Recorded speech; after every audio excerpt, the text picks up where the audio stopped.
Qué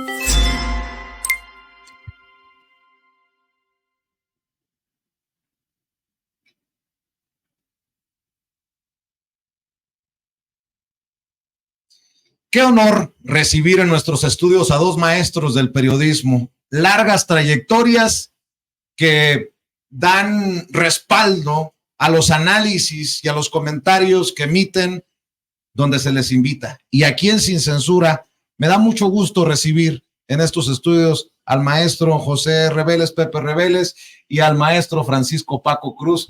Oigan, ¿qué hice yo para merecer este regalo? No, hombre, Pepe, buenas noches. Pepe. Muy buenas noches, muchas gracias por la invitación. ¿Cómo estás, Paco? No, muy bien, mira, con Pepe, lo leía yo cuando era jovencito. ¿Sí? No, ya empezó. No, de veras, mira, no, yo lo he dicho alguna vez, yo guardo, por ejemplo, el número 2 de Proceso, en donde Pepe hace un análisis sobre cuestiones religiosas, y lo guardo ahí, sí, como referencia. Como referencia, sí, claro, sí, claro. Entonces, pues si no va a ser maestro Pepe. Hace medio siglo casi. 50 años. 50 años. ¿Cuántos llevas en el periodismo, Paco? Yo estaba haciendo cuenta como 47. No sé qué. Ya andas la ahí. misma camada. Pues era jovencito, claro. También, también, claro, sí. Oigan, a ver, pues es que hay tantos temas que abordar desde la perspectiva de ustedes de haber dado cobertura no solamente a temas del crimen organizado, sino estar al pendiente de la política en varios sexenios. ¿Cómo ven? ¿Qué realidad ven en este México en el que el presidente Andrés Manuel López Obrador dice, miren, mis tablas, mis números dicen que vamos ganando la batalla con el abrazos no balazos, que le quieren ridiculizar, y se enfrenta a una prensa corporativa que dice que México está del carajo? ¿Qué ves tú, Pepe? Bueno, que le quiere recordar constantemente la estadística, ¿no? Porque la estadística no le favorece. Ya hablan de que hay muchos más homicidios ahora en lo que va de este sexenio que todavía no termina, que en todo lo que fue Felipe Calderón, tan criticado por Andrés Manuel López Obrador. Pero la tendencia es a la baja.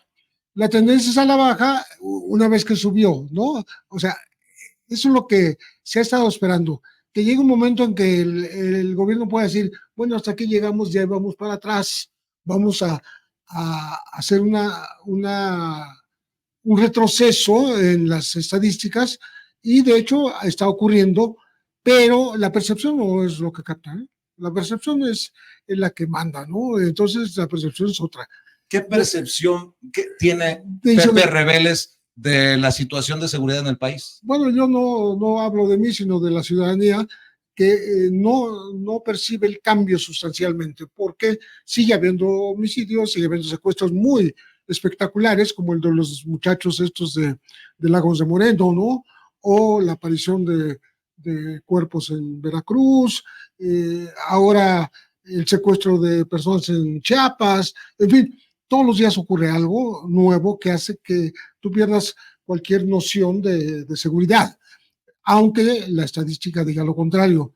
Yo creo que estamos en el tiempo en que no se puede culpar al pasado de todo lo que pasa, de todo lo que ocurre, pero sí es importante decir que quizá a la política, yo estoy de acuerdo, no la de abrazos no balazos, sino la de no picar el avispero, no confrontarse bélicamente con la delincuencia organizada, pero sí construir sociedad, construir jóvenes que van a la escuela, que tienen un oficio, que consiguen un trabajo, etcétera, porque eso a la larga va a servir. A la larga. El problema es a la larga. La gente no tiene tiempo de esperar a la larga. Quiere ya. Mañana quiere que se componga todo. Entonces hay que entender eso. Y la otra, que lo apunto porque lo vamos a abordar más tarde, no hay que olvidar que estamos ante la delincuencia organizada y el narcotráfico, que son delitos de corte internacional, global, y México está inmerso en eso. Digo, si va a ir el presidente a Colombia, pues le van a interrogar acerca de estos grupos ligados al cártel de Sinaloa que mataron al candidato Villavicencio, ¿no? En Ecuador. En Ecuador. O sea, ese tipo, en Ecuador, perdona, yo dije Colombia. No, sí, Ecuador. Pero Lo es que pasa la que hay- zona, es la zona, y sí. están detenidos como operadores los colombianos, ¿no? Pero hablan del cártel Sinaloa. de Sinaloa, Y el ni más ni mecanismo Nueva menos, Generación, sí. en Ecuador. Ya se está actuando en un magnicidio, pues está fuerte. ¿Qué se puede esperar que pase adentro? Pues lo peor. ¿Tú qué ves, Paco? Mira, yo creo que es una cuestión de narrativas. De narrativas, ¿por qué? Porque por mucho tiempo contuvimos y controlamos esa narrativa. Primero, no publicábamos nada. No publicábamos nada y no había internet. De tal forma que parece que el narcotráfico es un problema seminuevo. Cuando podemos documentar que en este país, desde los 20, hay matanzas en serio, masacres, desapariciones, y hemos tenido periodos como el de Carlos Salinas, de Gortari, o como el de Cedillo, donde los secuestros de alto nivel permeaban, pero no se publicaban. ¿Por qué? Porque había un control de la prensa, un control serio. Y después llega Calderón y nos enfrascamos en una guerra en la que también se controla la narrativa, se controlan las estadísticas. De hecho, hemos platicado sobre eso. Hay una reunión muy importante en 2011 para cambiar la narrativa en los periódicos, y los periódicos lo aceptan. 700 medios se sientan con Felipe Calderón a petición o a solicitud de Genaro García Luna e intentan construirle una imagen política presidencial a Genaro García Luna. Hoy estamos al revés. Hay una narrativa de aquellos 700 medios, incluidos los mayores, por publicar lo que más se pueda, porque hay una intencionalidad política. Y esa intencionalidad puede no permear en todos los sectores de la sociedad. No en todos, pero sí permea en un sector que está tratando de tomar decisiones políticas con miras al 2024, pero podemos verlo desde el día 1 del presidente López Obrador. ¿Sí? No se le va a reconocer nada, aun si empiezan a bajar las estadísticas. Segundo, tenemos un problema gravísimo porque nunca ningún presidente, hasta que llega López Obrador, tiene la idea de crear una policía civil de carrera. Y hoy se trunca por la Suprema Corte, por lo que tú quieras, se trunca ese proceso de tal forma que hacia afuera hay una narrativa en los medios de que estamos peor, de que no cambia nada, de que no pasa nada, de que todo sigue igual o empeora. Yo creo que sí está pasando. Y lo que decía Pepe es muy curioso y ese es lo válido. Hay que reconstruir qué es lo que ha hecho López Obrador, el tejido social. El tejido social, y eso no nos va a llevar un sexenio, va a llevar varios. ¿Sí? Recomponer a esa sociedad que desbarató la guerra va a ser muy complicado, pero se está haciendo. Lo otro, pues, es que tenemos que entender que tenemos a organizaciones que están bien estructuradas y que a lo largo de 18 años, yo te decía, el narco nace mucho antes. En los 80 teníamos desde la Dirección Federal de Seguridad una dependencia que creaba y formaba comandantes capos. Ellos controlaban el narcotráfico. Hoy, ¿cómo recompones toda esa policía? ¿Cómo recompones esa narrativa? Con tiempo. La gente no tiene tiempo, la gente pide más, pues lo va a pedir. Pero tenemos que entender que el narcotráfico está bien estructurado, lo estructuraron muy bien, pero no solo lo estructuraron, lo armaron. Y en 18 años tejieron redes que para desbaratarlas va a ser complicado. Sí, es uno de los pendientes que va a dejar el presidente López Obrador, pero eventualmente se está haciendo a través de becas, a través de apoyos, a través de cultura. Entonces va a ser un trabajo muy delicado, pero yo en lo personal sí creo que hay cambios que no se ven porque hay una narrativa de una prensa que es anti-López Obradorista. ¿Es el mismo negocio el narcotráfico al de hace décadas? Lo pregunto por esto.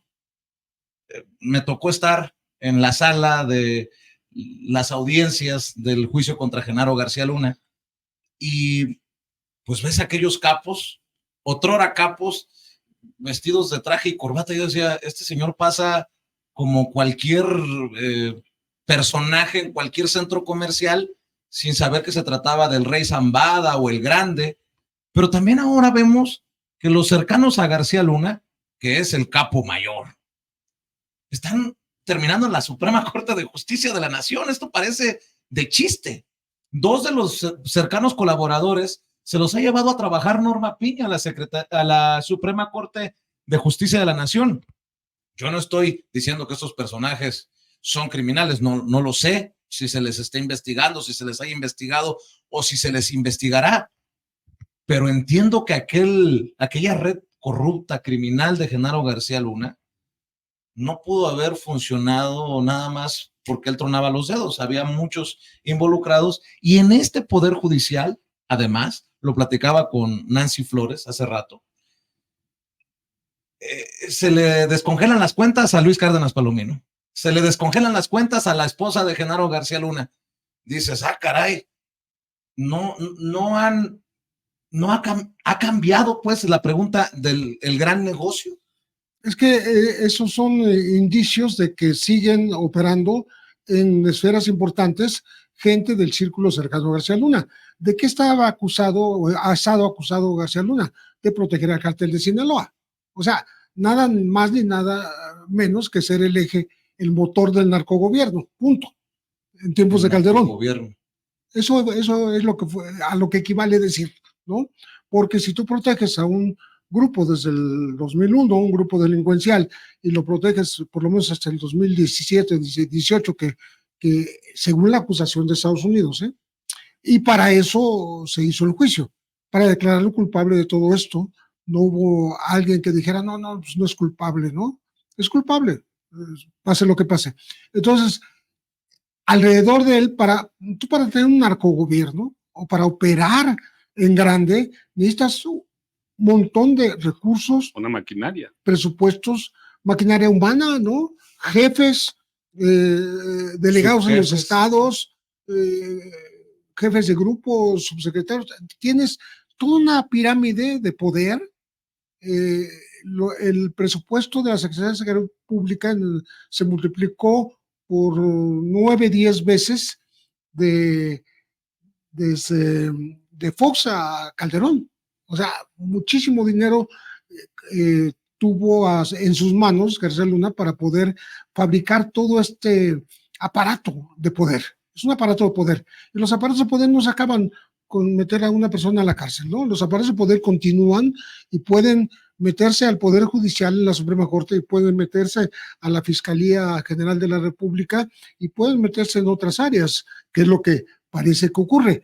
Yo tengo entendido, me acabo de enterar, cómo Cárdenas tiene privilegios dentro de una cárcel de altísima seguridad, pero él tiene privilegios porque así lo tratan. Así es. ¿Privilegios de qué tipo? No, pues el andar con cierta libertad, vamos a decir, dentro del penal, ¿no? Siendo de alta seguridad, en el altiplano, ¿no? De tener buena alimentación, tener toda la facilidad para sus abogados y sus familiares, etcétera, etcétera. No cualquiera tiene. Más bien, en ocasiones, mucha gente sufre para poder tener pues, el trato mínimo hasta las visitas familiares, ¿no? Pero bueno, a lo que voy es que ese poder no se acabó. O sea, puede estar en la cárcel García Luna, pero el poder no se acabó. Ahí sigue latente, sigue operante, ¿no? Y me parece que muchos de sus colaboradores cercanos, cuyos nombres son conocidos por la población porque se dieron, están libres y no están acusados. Solamente está acusado Cárdenas Palomino y Pequeño García. Y párale de contar. Todos los demás que te acuerdes, de sus cercanos, Facundo Rosas, bueno, Garza Palacios. A Rosas lo detuvieron, pero por una otra sí, claro. Vehicular. Sí, no están ni siquiera indiciados. O sea, no están acusados. ¿Quiere decir que García Luna operaba solito con 2 personas? No, era un aparato grande y tenía los recursos del gobierno para hacer lo que quería. ¿En qué momento se sofisticó, si es que estás de acuerdo que se sofisticó el negocio? Porque en algún momento nos hicieron creer que el narcotráfico era de pura gente de camionetona y de la sierra, y en realidad pues estamos hablando de un círculo poderoso. En los 80. En los 80. En los 80 se sofistica ese tipo brusco de botas, cinto piteado. En los 80 se sofistica porque los capos envían a estudiar a sus hijos y otro grupo de capos sale de la Dirección Federal de Seguridad y son contrarios al viejo policía investigador que había en México, que era panzón, mal vestido, de sombrero. En los 80 se empiezan a educar. ¿Por qué? Porque se globaliza el negocio. Se globaliza, van los hijos a estudiar a Europa. De tal forma que vemos a finales de los 80 ya hijos de capos de traje, bien estudiados, universidades de paga, y después con García Luna lo que hacen es crear economías de escala.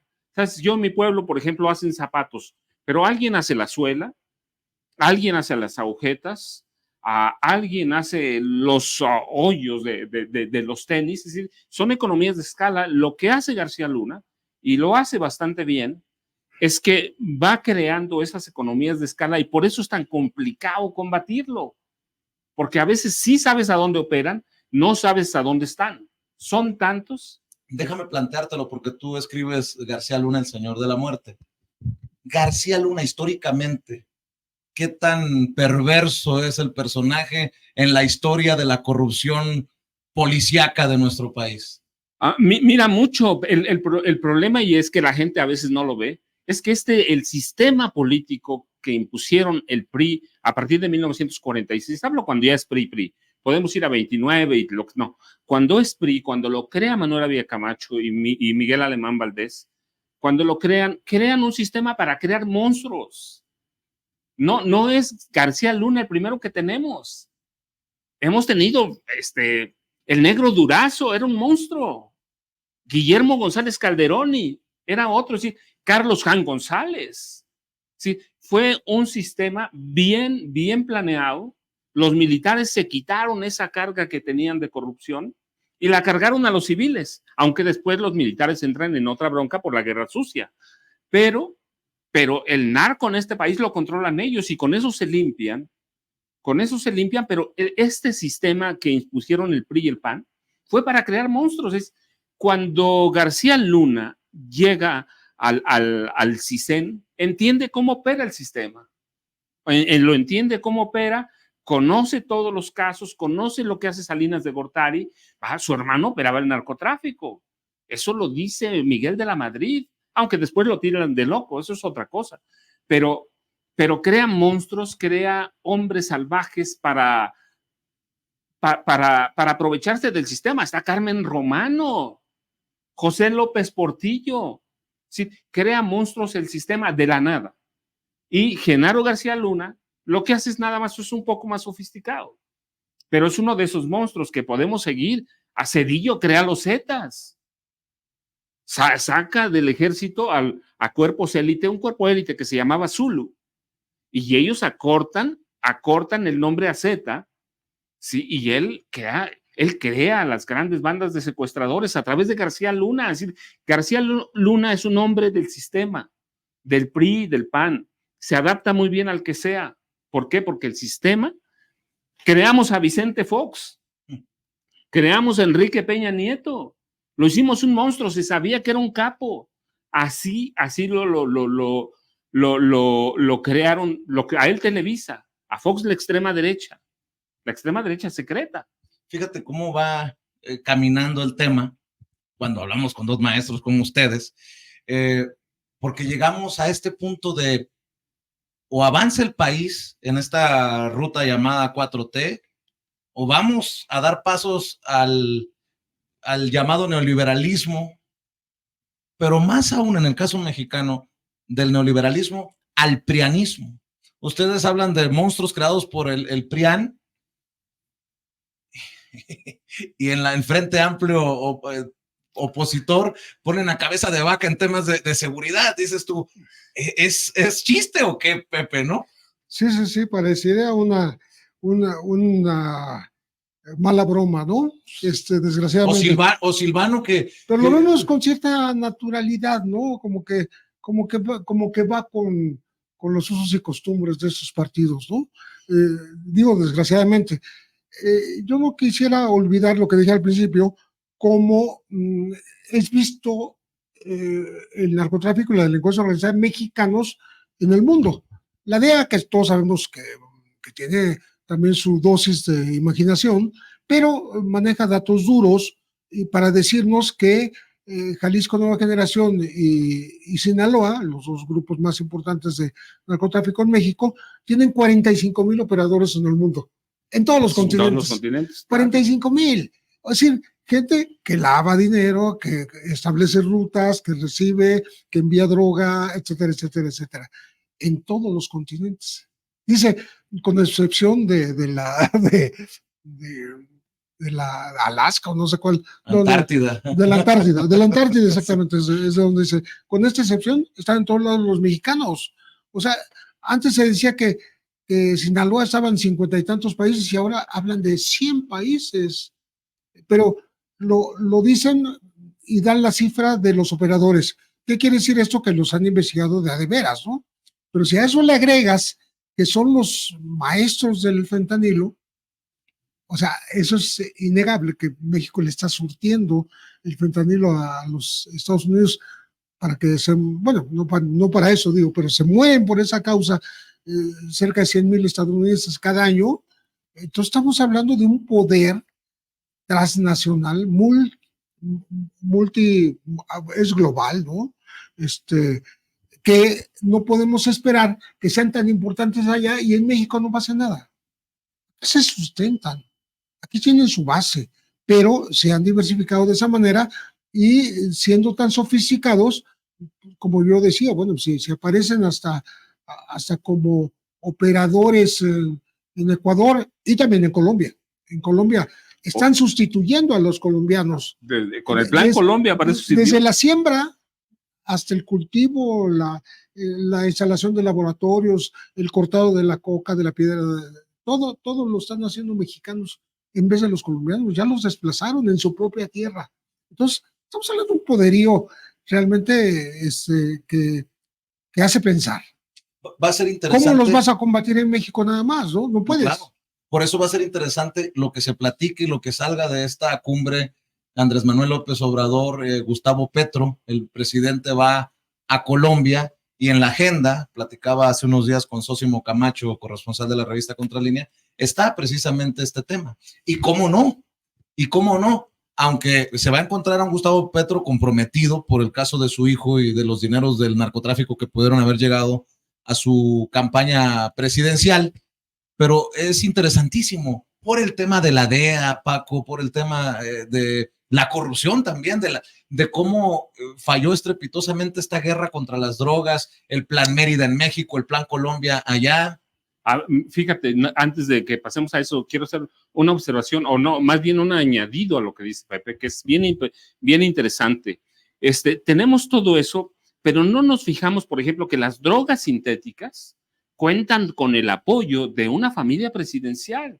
Los papás, el papá, los hermanos de Nilda Patricia estaban involucrados con el cártel de Colima. ¿Y qué fabricaba el cártel de Colima? La primera dama, esposa de Cedillo. La primera dama, esposa de Cedillo. Con los Amezcua. ¿Qué fabricaban? Drogas sintéticas. ¿A qué nos llaman las drogas sintéticas? Al fentanilo hoy. Y de ahí se desprende, lo entiende García Luna y le da formación al cártel Jalisco Nueva Generación y a través del cártel de Sinaloa, que ya viene atrás de él, ¿qué crean? Pues el impulso al fentanilo. Y luego tenemos el otro componente, la DEA. ¿Para qué crean la DEA en los 70? Para combatir la epidemia de drogas que tenían en Estados Unidos. Pero en realidad lo que hace es que funciona como un aparato de inteligencia que va a infiltrar a los países de América Latina. Y a partir de ese momento estudian al narco, pero lo infiltran y se mezclan con ellos. ¿Cómo te puedes explicar que tengamos tanto paso de drogas a través de una frontera que es la más vigilada del mundo? Pues porque se corrompió la DEA también.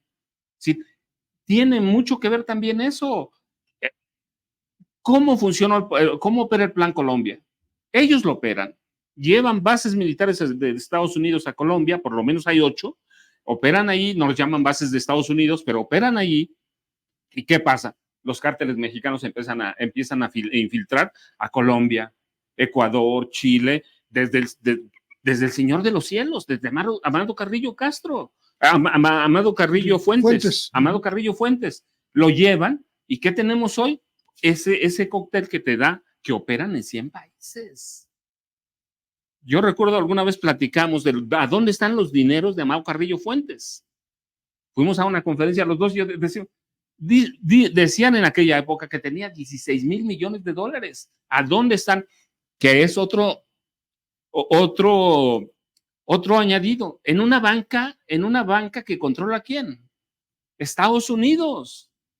Entonces, sin el dinero de narcos se cae, ¿no? El sistema bancario. Sí, bueno, de hecho lo dice Roberto Saviano, el escritor perseguido italiano, que dice que el narco de Sinaloa, el dinero de Sinaloa salvó gobiernos y salvó bancos en Europa. En Europa. Órale. Él lo dice, lo escribe en su libro 000, refiriéndose a una fortuna que curiosamente, pues él y yo nunca nos hemos visto, ni sabemos, a lo mejor él no sabe que yo existo, ¿no? Yo sí sé que él existe, pero publicamos la misma información de cuánta lana depositó Sinaloa en 3-4 años en un solo banco de Estados Unidos, en el Wachovia Bank. Metió 378,000 millones de dólares. México los metió a través del cártel de Sinaloa y eso está documentado, está publicado, está traducido, se hizo el reportaje en Londres y no pasó nada, nadie le hizo un seguimiento. En Estados Unidos hicieron la investigación y la multa al banco que ya no existe, porque lo compró Wells Fargo, creo. Wells Fargo está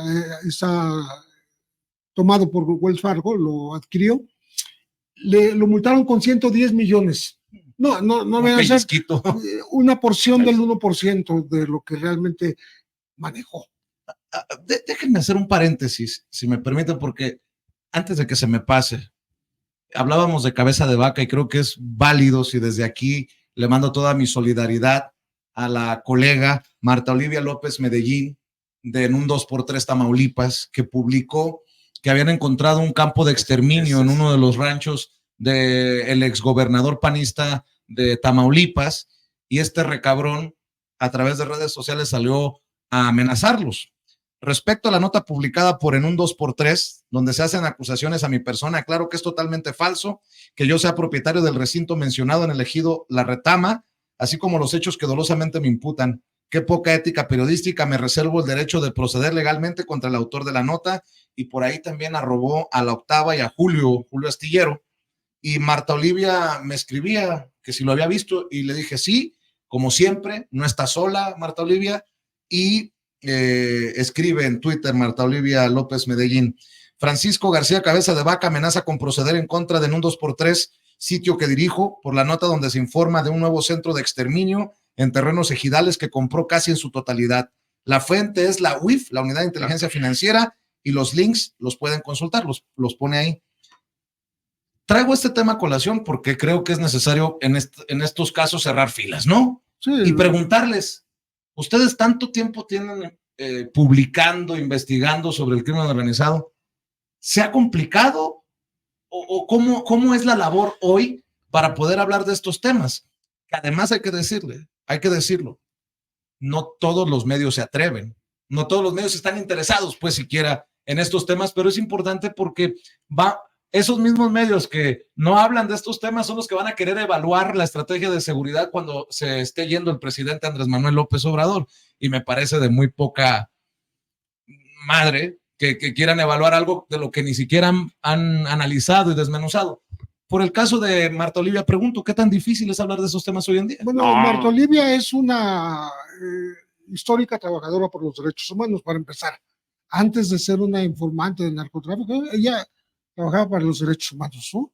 Y participó activamente en organismos de periodistas. Me acuerdo en una ocasión, ella llevó la voz cantante cuando había unos 18 corresponsales de 18 estados del país y nos reunimos en México, y ella fue una de las más relevantes oradoras de las que intervinieron en este momento, hablando de que los periódicos de su tierra no podían a veces trabajar por sí mismos porque querían recibir órdenes, la delincuencia les imponía las órdenes, qué hacer y qué no hacer. O los mataban. Como que jefes de información en los Zetas, ¿no? Decía. Sí, claro. Entonces, pues ahora esto es consecuencia de todo ese trabajo. ¿Qué pasa con la gente como Marta Olivia? Pues que están muy cerca de los trancazos, muy cerca de los balazos y muy cerca de la violencia, no como los que ejercemos el periodismo, digamos, desde la Ciudad de México, del centro del país, ¿no? No es que estés inmune ni seas impune, pero sí corremos menos riesgo. Sobre todo porque también si sabes cuidarte, si sabes ser moderado, no decir cosas en exceso, o no entrar en errores de apreciación, o no usar calificativos peyorativos en contra de la gente, de presuntos delincuentes, etcétera, ¿no? No vas a decir el señor Chapo, ¿verdad? Pero no vas a decir el asesino Joaquín Guzmán. O sea, ese tipo de cosas.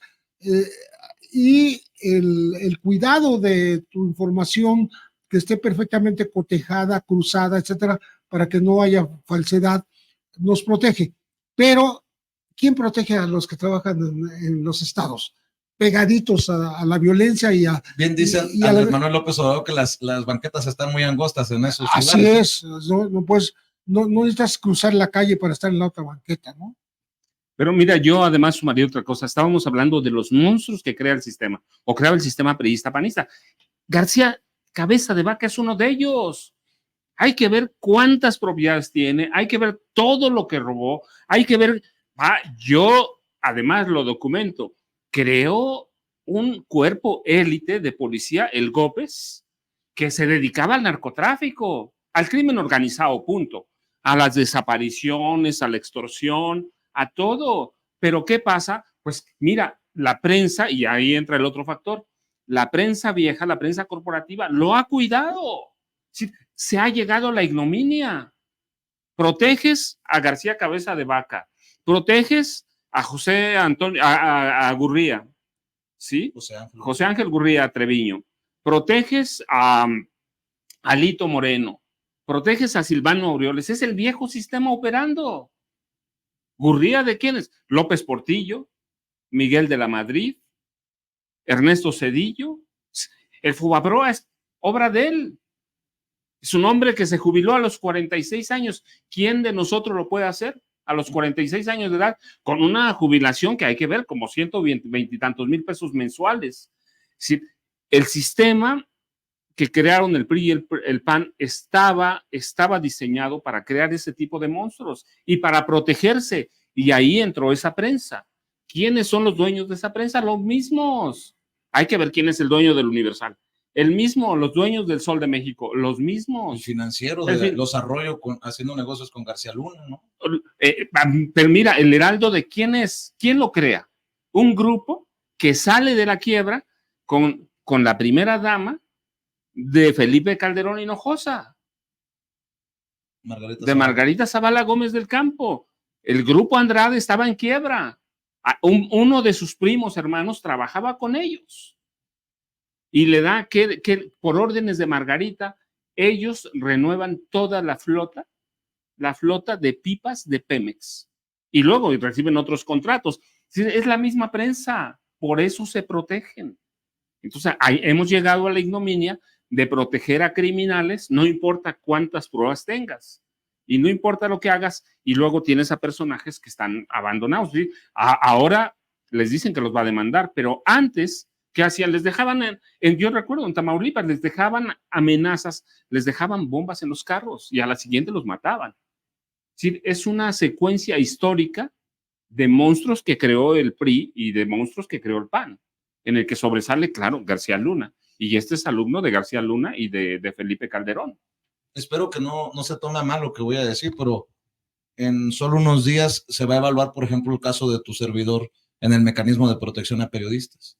Ojalá que funcione mejor el mecanismo, y con esto no pretendo que se tome alguna consideración especial en mi caso, pero en casos ya directos de amenaza como los de Marta Olivia y los compañeros de un 2x3 Tamaulipas, es de vida o muerte que funcione precisamente el mecanismo y mira dónde hemos terminado o dónde vamos en esta conversación, pero sí me preocupa y debe de ocuparnos estos casos porque si están tan alejados del centro del país, no, le toca a aquellos que simpatizamos o que respaldamos su trabajo, hablar de estos casos, a ver si puede llegar mañana, por cierto, Marta Olivia, a nuestros estudios para que nos cuente la travesía. Hay que visibilizarlos, hay que visibilizarlos. El problema es que antes,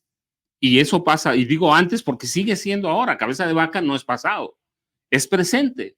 Sí, y poderoso. Y poderoso. Antes lo que pasaba es que la mayoría de los periodistas del interior del país eran invisibles. Todos los que trabajaban narco, crimen organizado, corrupción, eran blanco de ataques de los funcionarios de gobierno, municipales, estatales, hay que ver cuántos.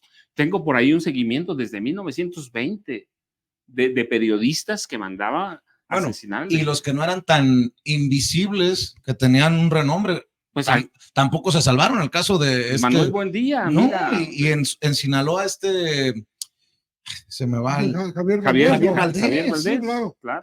Digo, yo me acuerdo de ciertas cosas de Javier Valdés y decía, ¿cómo ha sobrevivido? Y mira cómo terminó la historia. Por más libros que vendió, por más libros que publicó y la historia desafortunadamente se repite. Por eso les preguntaba, ustedes tienen tú cerca de 50, el maestro Pepe más de 50, ¿cómo ven esta labor? Si es más complicada, si es menos complicada, Mira, para agregar un poco a lo que decías del mecanismo, yo creo que no hay que olvidar, y eso es muy importante, que varios periodistas supuestamente protegidos por el mecanismo, inscritos en el mecanismo y con protección, ¿no? Han sido asesinados. O sea, estando dentro del mecanismo. Quiere decir que algo está fallando terriblemente, ¿no? Yo he hablado con personas que traen en la mano su botón de pánico que dicen que no sirve para nada. Tú lo aprietas y te contestan 1 hora y media después a ver qué pasó. Pues no es un botón de pánico, ¿no? Da pánico traer ese botón. Es otra cosa, ¿no? Otra cosa.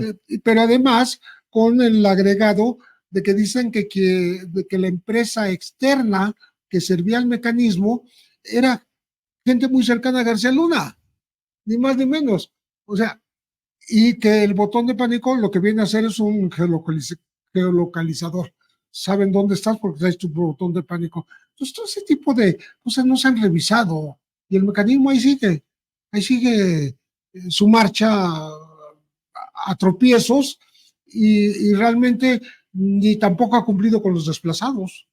Muchos de los desplazados se desesperan y mejor se regresan a su tierra y se arriesgan antes que seguir bajo la protección del mecanismo. Y no por defender a mi paisano Alejandro Encinas, porque el mecanismo está en la estructura, es parte de su responsabilidad. Sí, pero este sexenio ha tenido tanto, la Comisión para la Verdad, el tema Ayotzinapa, sí. Las disculpas de Estado por excesos y crímenes cometidos en otros gobiernos. Yo también entiendo que esté desbordado el plato de Alejandro Encinas, ¿no? Por eso es tan importante que abajo se siga depurando y mejorando los procesos, ¿no? Pues, mira, la cuestión es que es esa. Hay tantos problemas en este país históricamente que atenderlo todos es complicadísimo. De pronto nosotros vemos la gran violencia. Sí, pero hay otra violencia también y que se tiene que atender. ¿Cómo la vas a atender? La de arriba, que luce mucho. Publicas un caso de narco, un caso de capos, un caso de ejecuciones y es bien lucidor porque te vas a ir a la de 8. Ciertamente te pones en riesgo. Publicas casos de violencia en algún municipio al que vayas. No luce tanto, pero hay que recomponer y ese es el trabajo del presidente de la República, recomponer el tejido social de este país que se descuidó. ¿Cuántos años no se aumentó el salario mínimo en este país? Nunca, casi. Se aumentaba así, les vamos a dar 1% porque si no es inflacionario. Entonces había había un esquema para romper a la sociedad. La rompieron. Recomponer eso lo va a hacer López Obrador. Tiene que él poner la semilla. Por eso, cuando hablan importante de seguir el cambio y cuando tienes a un frente opositor en el que tienes a García Cabeza de Vaca, tienes a Silvano Aureoles, tienes a José Ángel Gurría Treviño preparando el plan de gobierno para ellos, tú dices, qué miedo, entonces ya sabes para dónde van. Así que es un país en el que hay que recomponer toda la estructura del país, empezando por el tejido social. ¿Sigue siendo, entre comillas, negocio publicar libros? Yo reniego cada vez que escucho, el mexicano no lee. No, la chingada, ahorita tengo a dos de los más taquilleros autores en nuestro país, dos de los más leídos, y yo quiero preguntarles, porque ustedes siguen viendo el libro como el medio también de transformación y de información. Tú estás en plena promoción, Paco, de tu libro. El maestro Pepe vino hace unos días y hablábamos, nos basábamos en el tema de Ayotzinapa, mucho en tu libro, y además tienen larga lista de libros. Yo pregunto, ¿cómo ven esto? Porque pareciera que ustedes van hasta donde tope y siguen escribiendo. Parece que la gente no leyera o no estuviera atento a las cosas. Y por necesidad, muchos periodistas nos hemos convertido en escritores, porque lo que tienes no cabe en un reportaje, no cabe en un programa, ¿no? O tal vez una serie de reportajes, ¿no? Entonces tienes que convertirlo en libro. Cuando lo conviertes en libro es distinto, no es igual que un reportaje largo, porque lo que tienes que hacer es dar un contexto. Si no das el contexto, no se entiende bien qué estás tratando de explicar, ¿no? Y creo que el trabajo de los periodistas que hacemos libros es dar esos contextos, ¿no?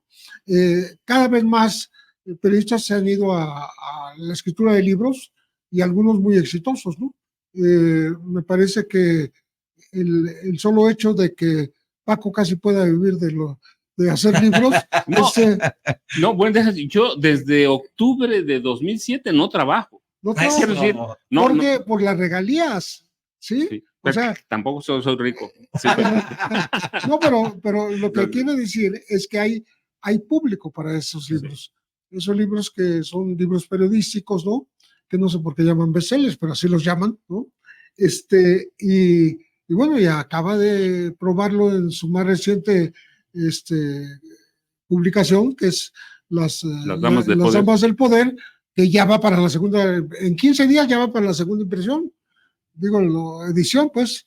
Entonces, y así te ha tocado libros de 5 o 6 relanzamientos, ¿no? De reimpresiones. No, me tocó un libro que salió en abril o mayo y en diciembre tenía 8 reimpresiones.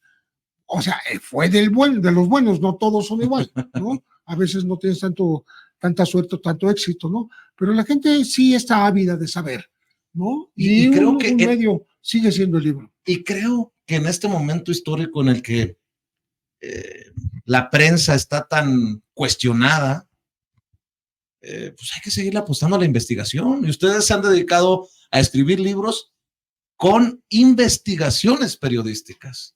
No, yo sí, mira, Vicente, Pepe, yo sí creo que hay que apostarle. Lo que puede cambiar es que los tirajes bajen, pero por alguna razón, no por falta de lectores, sino porque ahora tenemos libros electrónicos. Sí, y yo ahora tengo amigos que prefieren el libro electrónico. Entonces, lo que va a bajar, quizá no inmediato, porque todavía no estamos acostumbrados a eso, la versión impresa, el físico. Pero ahora yo lo veo en las ventas. El libro electrónico ha subido, el audiolibro que ya entró, yo me enteré de que apenas que El Señor de la Muerte también está en audiolibro, en Estados Unidos incluso. Es decir, van a cambiar algunas tendencias, pero la gente va a tener necesidad de leer y de leer cosas buenas, de leer investigación, y va a tener necesidad de buen periodismo, de periodismo libre, independiente.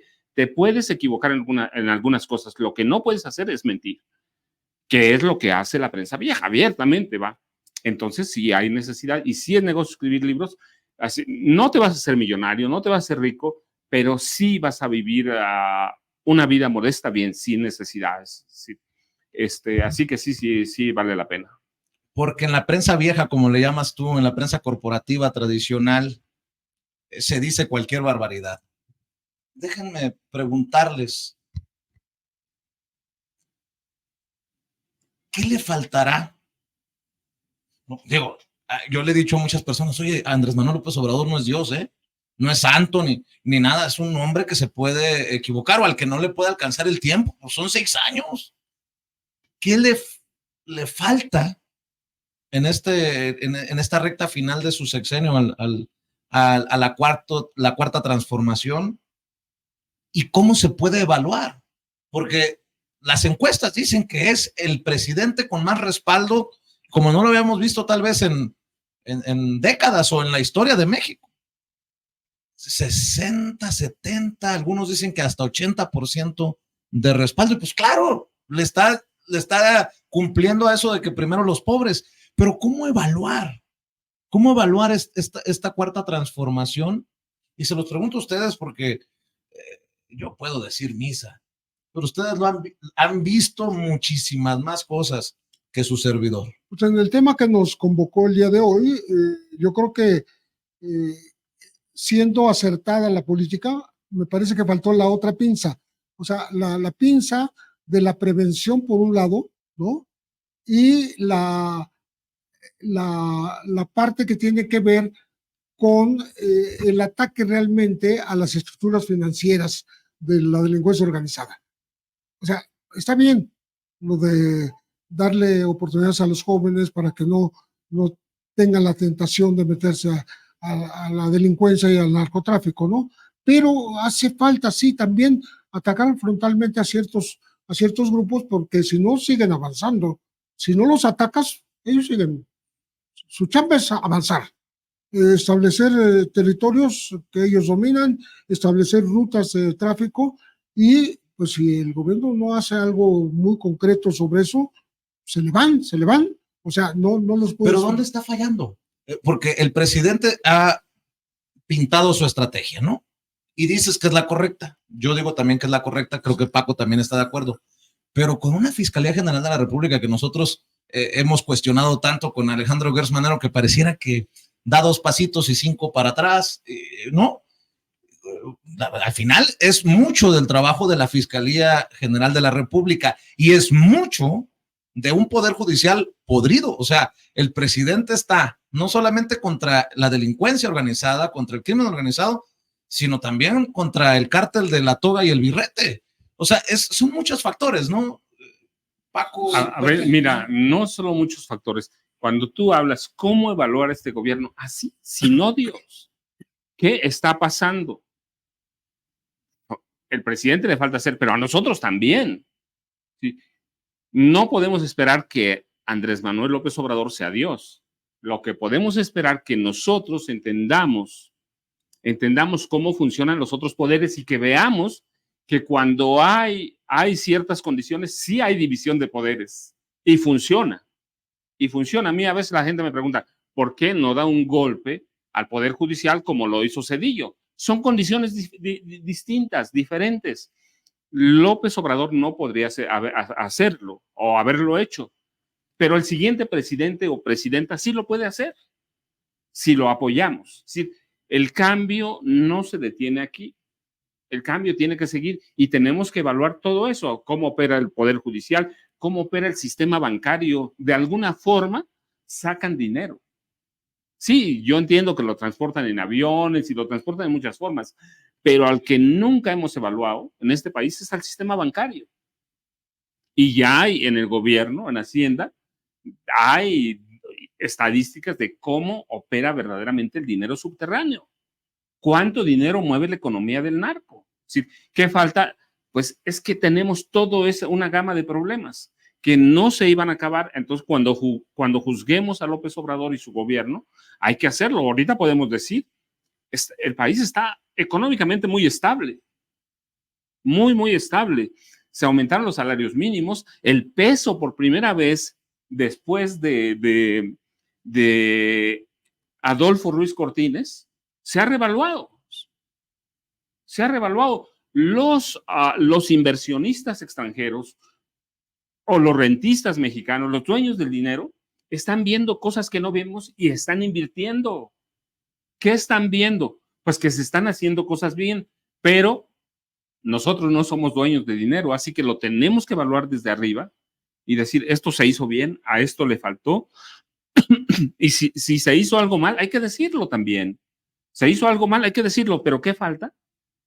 Que entendamos que un proceso de cambio no es tan sencillo, no es tan rápido y que ahí están acechando y lo vemos en los equipos que están formando y toda esa campaña de propaganda que hay. Ellos lo dicen, ¿no? Se vale mentir. Una mentira 100 veces es una verdad o se queda. Diría las raquis. Claro, entonces tenemos propagandistas allá afuera que quieren meter miedo y eso es bien complicado y el próximo presidente o presidenta va a tener un reto bien grande y uno de esos es las estructuras financieras. El segundo, el Poder Judicial, que es parte de ese viejo narcogobierno.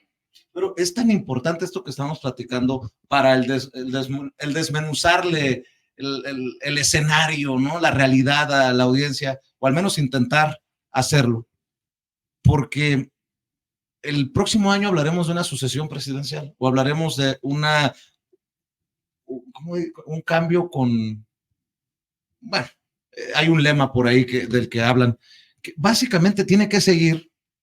Esto de la estrategia de seguridad para mí es de suma importancia porque no alcanza el tiempo para ver los resultados de una estrategia que estamos de acuerdo es la correcta o parece ser la correcta, pero el tiempo se pasa volando y cuando estás hablando de asesinatos, cuando estás hablando de secuestros, cuando estás hablando de extorsiones, pues no hay mucha paciencia, que digamos, en la ciudadanía. Y con justa razón, pero se tienen que hablar de estos temas para que se entienda la magnitud del barril de pólvora en el que nos sentaron por todos los años que a ustedes les ha tocado reportar, Pepe. Sí, algo que no hemos mencionado aquí, y me parece a mí de la mayor importancia, es que este gobierno sí le ha dado mucha importancia al pasado.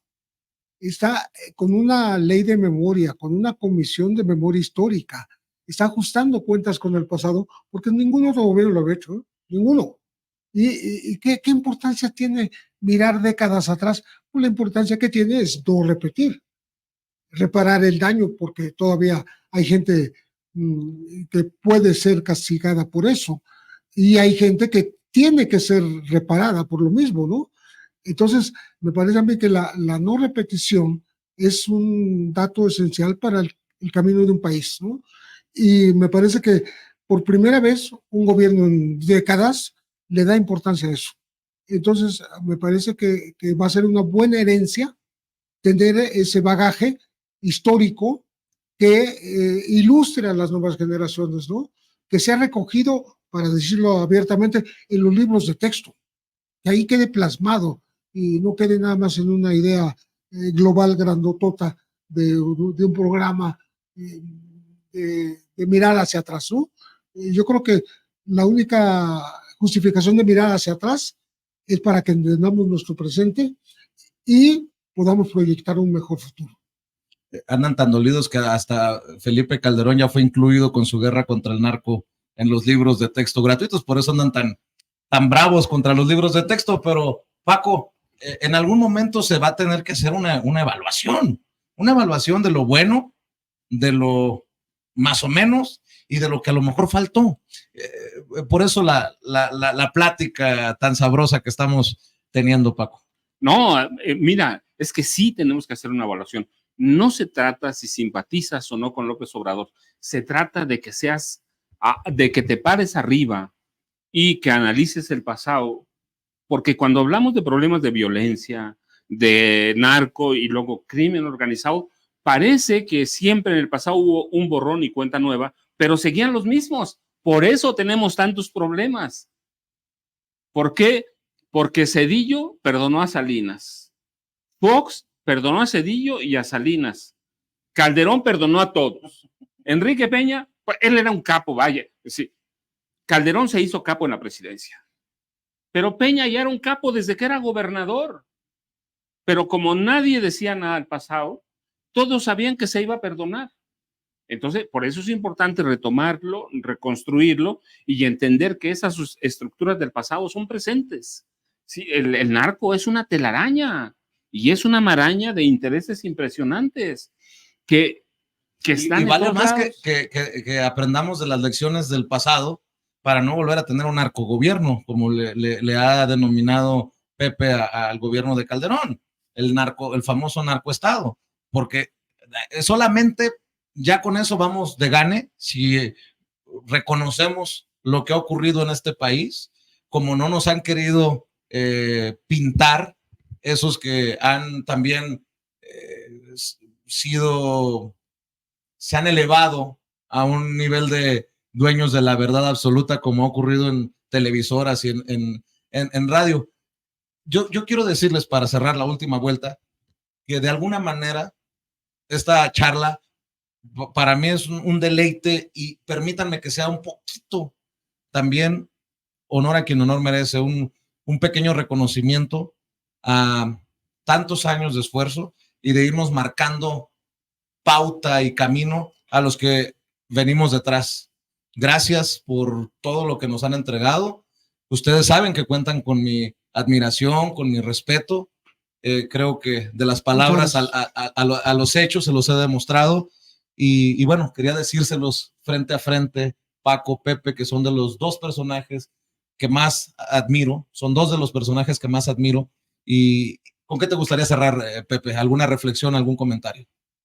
Estaba pensando justamente en ese paso, en esa transición que hubo de la época represiva a la época en que los comandantes se convirtieron en capos. En los 80s, cuando desaparece la Dirección Federal de Seguridad, lo que aparece son los viejos de la DFS manejando, operando el narcotráfico, que ya en ese momento estaba con la cocaína encima. O sea, no nada más era la producción de marihuana y heroína en México, sino ya era la importación de cocaína a través de nuestro territorio, ¿no? Y que eso es lo que se estaba repitiendo en el caso de Calderón, con García Luna. Es decir, los servidores públicos supuestamente encargados de combatir a la delincuencia organizada se estaban convirtiendo en los capos de esa organización, de esas organizaciones, a través de la protección, a través del soborno, a través de la cobertura, a través de darles información, a través de cuidarles las rutas, a través de hacerles trabajo sucio, porque yo lo que sostengo es que García Luna no solo sirvió al cártel de Sinaloa, le prestó gente, recursos, dinero para hacer operativos delincuenciales en nombre de esa Policía Federal, pero que no aparecen registrados en ningún lado. ¿Por qué? Porque había el sistema de enviar en oficios de comisión a comandantes o regionales o desde el centro del país hacia, por decirte algo, hacia Guadalajara, para hacer trabajo malo en favor de Sinaloa. Pero los viaticaban, los mandaban a Colima. Entonces iban a Colima, pero se trasladaban por carretera a Guadalajara a hacer el trabajo malo, el trabajo al servicio de Sinaloa.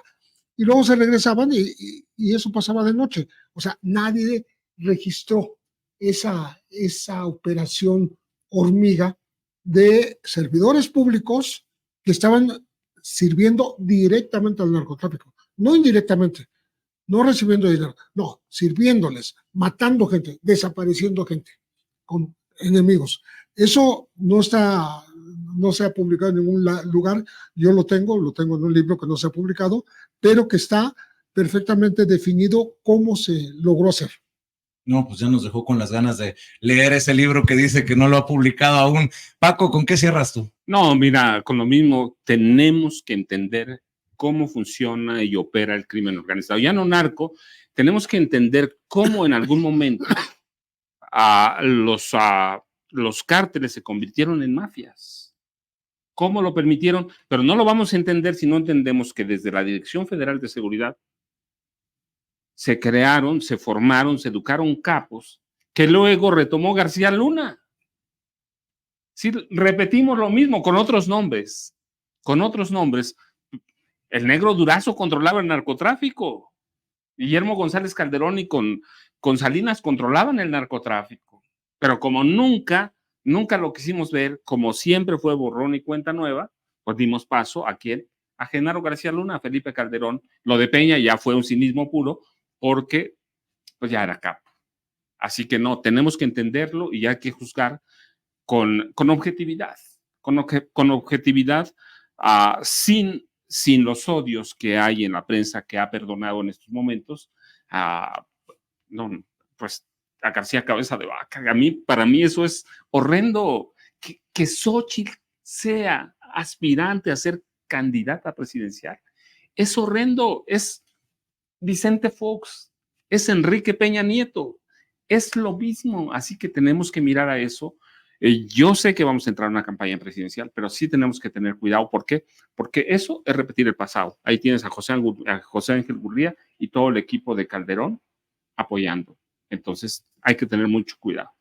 Espero que si sus agendas se los permite, podamos volver a juntarnos un día y que sea pronto aquí en Sin Censura. Por lo pronto, tú sabes, maestro Pepe Reveles, que te admiro. Paco, tú sabes que te admiro y que este espacio también es de ustedes cuando así lo decidan. Gracias. Muchísimo gusto, muchísimas gracias. No, igual, y mira, pues a mí me da gusto estar con Pepe, que yo era su admirador de jovencito, no es por edad, es que es real, es un reconocimiento porque lo sigo desde entonces, porque hay una constancia en este trabajo.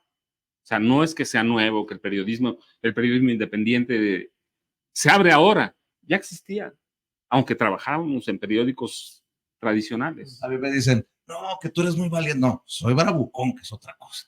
Estos señores son los valientes, los de pantalones, los de mis respetos. Ustedes saben que se los digo de bonita forma y de corazón. Gracias, Pepe. Muchísimas gracias. No, hombre, gracias Vicente, Paco. De veras, y gracias por estar contigo, a José Reveles. José Reveles, Francisco Cruz, hablando con nosotros sin censura. Espero que usted haya disfrutado esta conversación, este diálogo, tanto como su servidor. Estos son los momentos que a mí me hacen feliz, y de seguir en esta labor, le duela a quien le duela, le pese a quien le pese. Todos somos Sin Censura. Muchas gracias. Que Dios nos bendiga a todos.